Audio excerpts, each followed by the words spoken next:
Behind the glittering facade of Hollywood's golden era, beneath the carefully crafted smiles and rehearsed red carpet embraces, lay a web of hatred so venomous it could poison entire studios. Tonight, we pull back the velvet curtain to expose the most explosive feuds and toxic relationships that Hollywood desperately tried to hide. From backstage betrayals to public humiliations, these are the stories of stars who despised each other so deeply that their hatred became the stuff of legend. Little did the world know, the real drama wasn't happening on screen, it was happening behind it. In 1962, two of Hollywood's most formidable actresses were forced into an impossible situation. Bette Davis and Joan Crawford, once rivals from afar, now had to work side by side on whatever happened to Baby Jane. What the public witnessed was professional collaboration. What really happened behind those studio doors was psychological warfare at its most ruthless.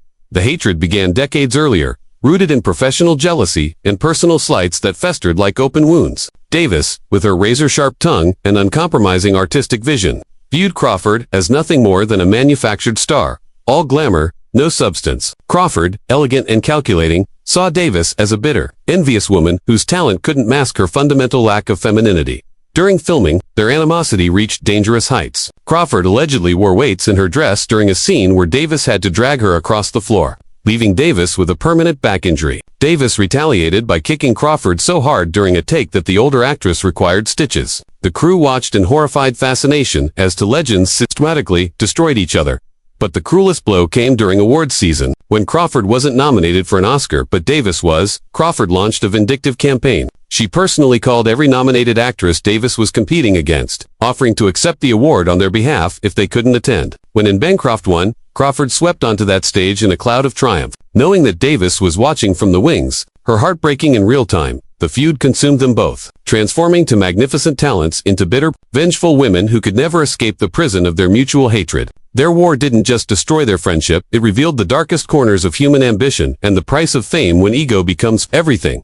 The year was 1963, and Alfred Hitchcock had found his new blonde obsession. Tippi Hedren, a former model with striking beauty and an air of sophisticated mystery, seemed perfect for the master of suspense. But what began as a professional relationship quickly twisted into something far more sinister, a psychological thriller that would make Hitchcock's films seem tame by comparison. Hitchcock didn't just direct Hedren, he attempted to control every aspect of her existence. He dictated her wardrobe, monitored her social life, and demanded exclusive access to her time and attention. When Hedren dared to resist his advances, the man who had created some of cinema's most terrifying moments turned his considerable talents toward destroying the woman who had rejected him.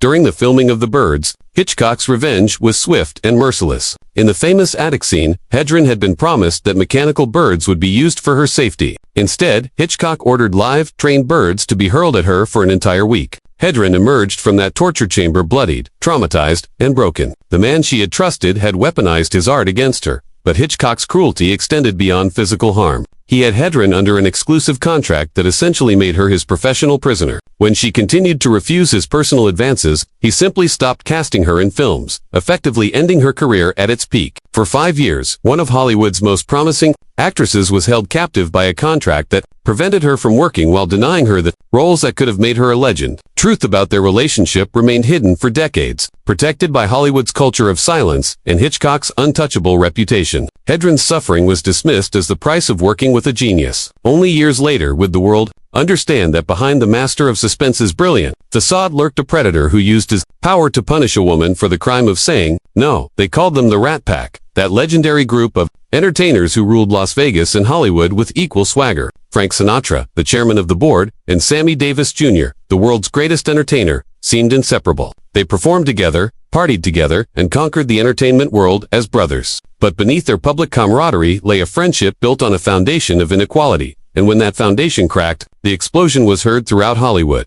The trouble began when Davis made a decision that Sinatra viewed as the ultimate betrayal. In 1960, as John F. Kennedy was running for president with Sinatra's enthusiastic support, Davis announced his conversion to Judaism and his engagement to white actress Mae Britt. Sinatra, desperate to maintain his political connections and social standing, saw Davis's choices as a direct threat to everything they had built together.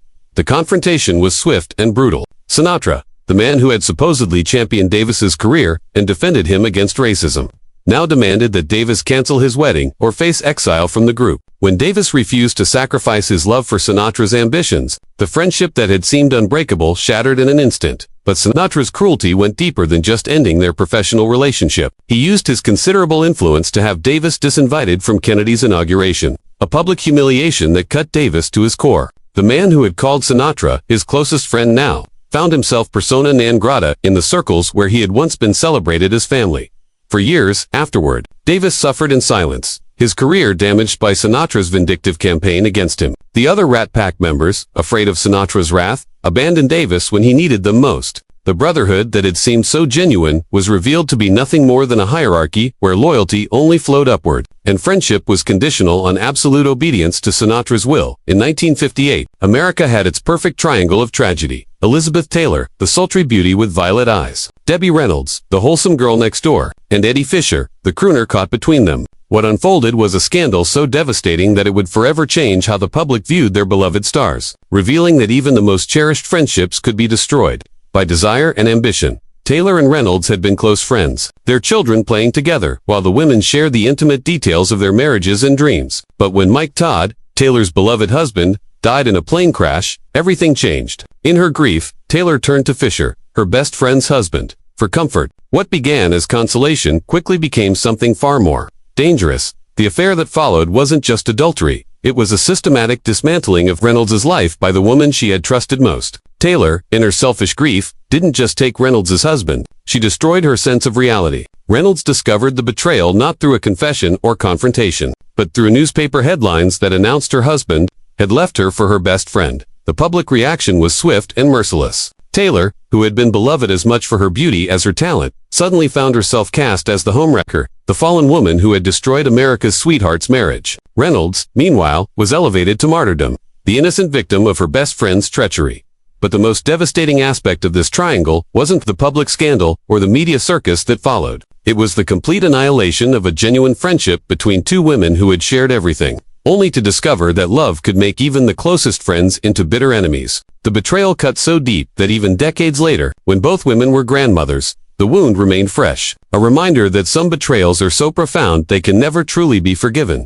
For a decade, they were the kings of American comedy. Dean Martin and Jerry Lewis, the smooth crooner and the manic clown, created magic together that seemed effortless and eternal. Their partnership was so successful, so beloved, that fans couldn't imagine one without the other. But behind the laughter and the sold-out shows lay a growing resentment that would eventually explode into one of entertainment's most bitter and permanent. Strange, MENTS. The cracks began to show as Lewis's ego grew. Alongside their success, what had started as an equal partnership slowly transformed into the Jerry Lewis Show featuring Dean Martin. Lewis, driven by an insatiable need for control and recognition, began to view Martin not as a partner but as a supporting player in his grand vision of comedy. Martin, meanwhile, grew tired of playing second fiddle to Lewis's increasingly erratic behavior. The cool, sophisticated entertainer found himself trapped in a partnership that demanded he suppress his own artistic ambitions to serve Lewis's manic energy. The man who longed to be taken seriously as a singer and actor was reduced to being Jerry's straight man. Night after night, year after year, the end came suddenly and without warning. On July 25, 1956, after their performance at the Copacabana, Martin looked at Lewis and said simply, "That's it, we're through."